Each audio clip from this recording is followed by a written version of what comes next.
Next 21वां question, आकृति में चक्रीय चतुर्भुज ABCD के चारों कोण ज्ञात कीजिए। चक्रीय चतुर्भुज ABCD में इसके कोण दिए हुए, ए के y डिग्री, बी के 3x डिग्री और y के सी के 2y डिग्री और डी के 2x डिग्री दिया हुआ है। तो यहां से क्या करना है, चक्रीय चतुर्भुज में क्या होता है कि समूह कोण, जैसे कोण B और D हो गया, समूह कोण है इसका, कोण A के समूह कोण है C, इनका योग होता है 180 डिग्री। तो देखो यहां से सबसे पहले क्या करेंगे, A और C इन दोनों को जोड़ेंगे। तो यहां से लिख लेते हैं पहले चक्रीय चतुर्भुज के सम्मुख कोणों का योग बराबर 180 डिग्री होता है। अब सम्मुख कोण लेते हैं, पहले कोण और सी सम्मुख कोण दिया हुआ है, कोण ए और सी ले लेते हैं। यहां से कोण ए प्लस कोण सी बराबर 180 डिग्री सम्मुख कोण दिया हुआ है। यहां से कोण ए का मान क्या दिया हुआ है, कोण ए का मान है y डिग्री, तो यहाँ कोण ए की जगह रख देंगे y डिग्री, प्लस कोण सी का मान क्या है 2y डिग्री, कोण सी की जगह रख देंगे 2y degree is equal to में क्या है 180 डिग्री। ठीक है, अब क्या करना, 2y में y को ऐड कर देंगे, कितना हो जाएगा 3y, यानी कि 3y डिग्री बराबर में 180 डिग्री, ऐसे कैसे रहेगा। अब क्या करें, 3 गुणा की संख्या दी हुई है, भाग में चली जाएगी, तो यहां से बन जाएगा y डिग्री बराबर 180 और बटे में 3, तो y डिग्री बराबर आ जाएगा 3 का भाग देंगे, 3 6 18, 6 बार चला गया, 0 ऐसे का ऐसे 60 डिग्री, y का मान आ गया 60 डिग्री। नेक्स्ट इश्यू में देखते हैं अपन B और D, ये भी समूह कोण दिया हुआ है, तो यहां से बन जाएगा कोण B प्लस कोण D बराबर 180 डिग्री। यहां से कोण B का मान 3x डिग्री, तो यहां से B की जगह रख देंगे 3x डिग्री, प्लस कोण D कौन सा दिया हुआ है, कोण D दिया हुआ है 2x डिग्री, तो यहां से रखेंगे 2x degree is equal to में 180 डिग्री, ऐसे का ऐसे। अब इन दोनों को ऐड करेंगे, 3x डिग्री और 2x डिग्री इतना हो गया 5x डिग्री, ये आ गया 5x डिग्री बराबर 180 डिग्री। x से कैसे रहेगा, बराबर में 180 बटे 5, x का मान निकालेंगे, देखो 5 3 15, 3 बार भाग चला गया, 5 3 15 16 17 18, 3 बच गया, 3 को यहाँ रखेंगे 30, तो 5 के 30, x का मान आ गया 36 डिग्री। ठीक है, चारों कोण याद करने थे, A B C और D, तो चारों कोण भी देख रहे हैं। कोण A का मान यहाँ रखेंगे, ठीक है, कोण A का मान है y डिग्री, कोण B का मान कितना दिया हुआ है, कोण B का मान है 3x डिग्री, और कोण C का मान क्या है 2y डिग्री, और कोण D का मान क्या दिया हुआ है 2x डिग्री। अब इन सब का क्या करेंगे, मान निकालेंगे। देखो यहां से मान निकालने के लिए क्या करना है, जो मान दिया हुआ है यहां से अपन ने निकाला y का और x का, वो इसमें रख देंगे। देखो यहां से बन जाएगा y का, तो कितना आया था अपने पास, y का 60 डिग्री, तो कोण A का मान हो गया 60 डिग्री। ऐसे कोण B की बात करते हैं, कोण B दिया हुआ है 3x, तो 3 इंटू x का मान कितना था 36, तो यहाँ रखेंगे 36 और गुणा कर देंगे, देखो 6 3 18 के 8, हासिल 1 3 3 और 1 10, 108 डिग्री आ गया कोण B का मान। कोण C का 2 इंटू y का मान है 60, तो ये कितना हो जाएगा 6 2 12, 120 डिग्री आ जाएगा कोण C का मान। कोण D निकालते हैं, कोण D ये है 2 इंटू x का मान कितना दिया हुआ है, x का मान आ गया 36, तो 36 2 72 हो गया, तो ये हो जाएगा 72 डिग्री। तो इस प्रकार ये कोण A, कोण B, कोण C और कोण D के मान प्राप्त हो गए। नेक्स्ट 22वां क्वेश्चन अपने 4.6 सेमी भुजा वाले समबाहु त्रिभुज किसे बोलेंगे, जिसमें तीनों भुजाएं समान हो और तीनों कोण समान हो, समबाहु त्रिभुज के अंतर्गत वर्त की रचना कीजिए, अंतर्गत अंदर की तरफ बनाना है। तो देखो 4.6 सेमी भुजा वाले समबाहु त्रिभुज, तो सर्वप्रथम क्या करेंगे, 4.6 सेमी का रेखाखंड खींचेंगे। जैसे ये 4.6 सेमी का रेखाखंड खींचा, 4.6 सेमी, इसको नाम देते हैं A और इसको नाम देते हैं B। अब क्या करना है, इसके बाद में समबाहु त्रिभुज है, तो इसमें क्या है कि तीनों भुजाएं समान होनी चाहिए समबाहु त्रिभुज में। तो 4.6 सेमी रेखाखंड खींच लिया। अब 4.6 सेमी का प्रकार खोलना है आपको, आप पटरी की सहायता से माप कर खोलोगे और 4.6 सेमी का प्रकार खोलकर बिंदु ए पे रखोगे। प्रकार की नोक को बिंदु ए पर रख के 4.6 सेमी का चाप लगाएंगे। जैसे इस प्रकार ऐसे 4.6 सेमी का चाप आ जाएगा। नेक्स्ट ऐसा ही करेंगे, बी बिंदु पे भी प्रकार की नोक रखेंगे, 4.6 सेमी का इस पे चाप लगाएंगे।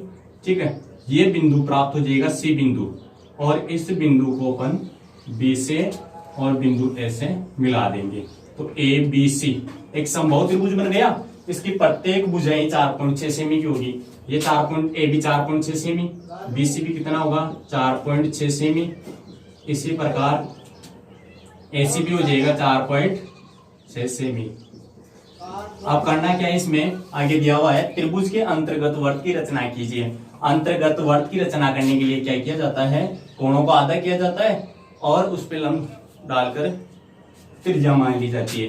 तो कोणों को आधा करने के लिए प्रकार को कुछ सी दूरी खोलेंगे या 1.5 सेंटीमीटर खोलेंगे और समान चाप लगाएंगे। जैसे ए बिंदु पे रखेंगे, कुछ दूरी प्रकार को खोल के और ऐसे एक चाप लगाएंगे, इतना ही चाप बी बिंदु से लगाएंगे तो चाप प्राप्त हो जाएंगे।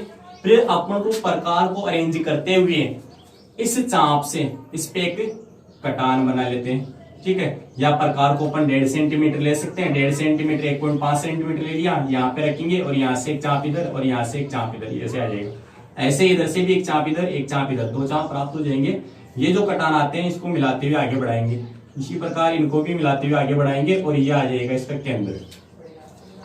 अब इस केंद्र बिंदु से क्या करना है, इससे कुछ दूरी ज्यादा प्रकार खोलना है और जैसे यहाँ से प्रकार की नोक रखोगे और यहाँ से कुछ दूरी ज्यादा खोलोगे और एक यहाँ पे अर्धवर्त की तरह बनाओगे।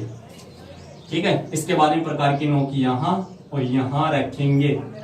प्रकार की नोक रखकर यहाँ से एक चाप इधर लगाएंगे और एक चाप इधर यहाँ से और इसको मिला देंगे तो ये हो जाएगा इस पे लंब।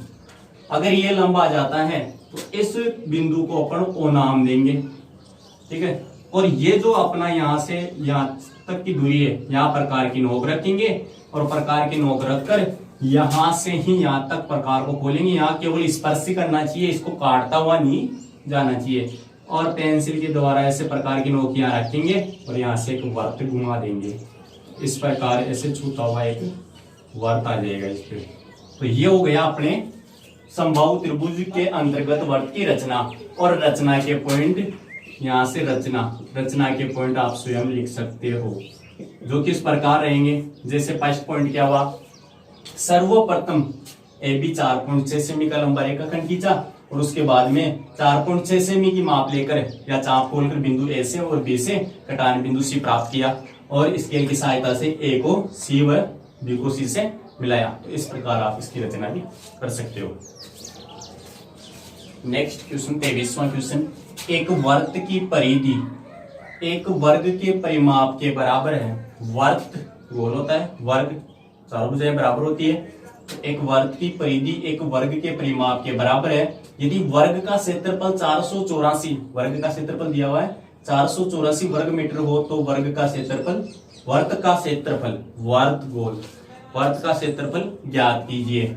देखो यहाँ पे एक वर्ग की परिधि एक वर्ग के परिमाप के बराबर है यदि वर्ग का क्षेत्रफल 484 वर्ग मीटर, वर्ग का क्षेत्रफल, तो यहाँ पे हल में लिखेंगे अपन वर्ग का क्षेत्रफल जो कितना दिया हुआ है 484 वर्ग मीटर दिया हुआ है। कितना दिया हुआ है 484 वर्ग मीटर, तो यहाँ रखेंगे 484 वर्ग मीटर। अब देखो क्या करना, वर्ग का क्षेत्रफल और वर्ग का क्षेत्रफल का सूत्र 4 इंटू यहाँ लिखेंगे वर्ग का क्षेत्रफल भुजा स्क्वायर बराबर 484। तो यहां से बन जाएगा भुजा बराबर स्क्वायर को हटा देंगे, यहाँ से स्क्वायर को हटाते हैं यहाँ पे अंडरवुड का चिन्ह लग जाएगा। तो यहाँ वर्गमूल का चिन्ह 484। तो यहाँ से भुजा बराबर ज्ञात करना है 484 का वर्गमूल निकालते हैं, इधर देख लेते 484। तो यहाँ से क्या करेंगे, इकाई अंक से 2 2 के जोड़े बनाते हैं, शेष से कैसे रह जाता है या यहाँ 0 रख सकते हैं। तो 4 में भाग देंगे, ऐसी संख्या रखेंगे यहाँ और यहाँ जो गुणा करने पे इसके बराबर हो या फिर इससे छोटी होनी चाहिए। तो देखो यहाँ 2 रख रहे हैं, यहाँ 2 रख रहे हैं, 2 2 4, 4 में से 4 घटाएंगे 0, इन दोनों 2 में से 1 2 यहाँ रख देंगे। नेक्स्ट कार्य क्या करना है इसमें, अब इनको जोड़ना है, 2 और 2 इन दोनों को जोड़ेंगे और थोड़ा सा साइड में रखेंगे, 2 और 2 कितने हो गए, 4 हो गए। अब क्या करना है, नेक्स्ट जोड़ा उतारते, इसमें पूरा जोड़ा वर्ग है ना, इस वजह से इसका जोड़ा उतरता है, तो यहाँ पे 84 को ऐड करेंगे। अब इस 4 के साथ में कौन सी संख्या रखी जाए जिनको गुणा करने पे या तो 84 आ जाए या फिर इससे छोटी होनी चाहिए या इसके बराबर हो। तो देखो यहाँ से 4 1 1 रखेंगे, 41 होगा गुणा करने पे, 2 2 रखते, 2 2 रखे, 2 को 2 से गुणा करेंगे 4 और 4 2 8 84 आ गया। तो यहाँ से क्या करना है, 2 और 2 रखना है, 2 को 2 से गुणा करेंगे 4 और 4 को 2 से गुणा करेंगे 8, 84 में से घटाएंगे 0 हो जाएगा। इन दोनों 2 में से क्या करना है, 1 2 यहाँ रखना है। तो 484 का वर्गमूल क्या आ गया, 22। तो ये भुजा आ गई 22 मीटर। किसकी भुजा है ये भुजा है अपने वर्ग की भुजा 22 मीटर। अब क्या दिया हुआ था, स्टार्टिंग से पढ़ेंगे, एक वृत्त की परिधि, एक वृत्त की परिधि एक वर्ग के परिमाप के बराबर है। तो वर्ग की परिधि और वर्ग का परिमाप दोनों को बराबर रखेंगे, तो यहां लिखेंगे वृत्त की परिधि बराबर होगा वर्ग का परिमाप, दोनों बराबर दिया हुआ। प्रश्न में फिर से पढ़ते हैं, एक वृत्त की परिधि एक वर्ग के परिमाप के बराबर है। तो वर्ग की परिधि, इसका सूत्र क्या होता है, 2 पाई r, और वर्ग का परिमाप होता है 4 इंटू भुजा, ये इसका सूत्र है। तो देखो यहां से बन जाएगा 2 इंटू पाई का मान 22/7 इंटू r, फिर जैसे कैसे मान नहीं दिया हुआ, 4 इंटू भुजा किसकी, वर्ग की, कितनी है 22। यहां से r ऐसे कैसे बराबर ऐसे कैसे 4 इंटू 22। देखो ये 7 भाग की संख्या इसके गुणा में आ जाएगी। अब क्या रह गया इधर, 2 इंटू 22, ये क्या है, गुणा की संख्या है, और गुणा की संख्या कहाँ जाती है, भाग में। तो देखो पहले विद्यार्थी 2 इंटू 22 इसके भाग में चला गया। अब 22 से 22 कैंसिल, 2 2 4, तो r बराबर बच गया 2 इंटू 7। तो यहाँ से r बराबर 7 2 14 मीटर इसकी क्या आ गई, त्रिज्या, किसकी, वृत्त की त्रिज्या। आगे क्या दिया हुआ था, 484 वर्ग मीटर हो तो वर्त का क्षेत्रफल ज्ञात कीजिए, और वर्त का क्षेत्रफल सिंपल, देखो यहाँ आ गई थी अपने वर्त की त्रिज्या r बराबर 14 मीटर। अब ज्ञात क्या करना था, वर्त का क्षेत्रफल ज्ञात कीजिए। तो वर्त का क्षेत्रफल देखो सिंपल है, यहाँ लिखेंगे वर्त का क्षेत्रफल, वर्त का क्षेत्रफल का सूत्र होता है पाई r स्क्वायर, और पाई का मान क्या रखेंगे 22/7, तो यहाँ रखेंगे 22/7 इंटू त्रिज्या आ गई 14 इंटू 14, 7 से काटेंगे 7 2 14, यहाँ से आ जाएगा 22 इंटू 2 इंटू 14, ठीक है। अब क्या करेंगे, यहाँ से इसको गुणा कर लेते हैं, 22 को 2 से, 22 2 44, यहाँ इसको 14 से गुणा करेंगे, 14 चौक 56 के 6 यहाँ सिल 5, 14 चौक 56, 56 और 5 61, 56 और 5 कितने हो गए 61। तो यहाँ से वर्त का क्षेत्रफल आ गया 616, यहाँ लिख सकते हैं, अतः वर्त का क्षेत्रफल बराबर 616 वर्ग मीटर होगा।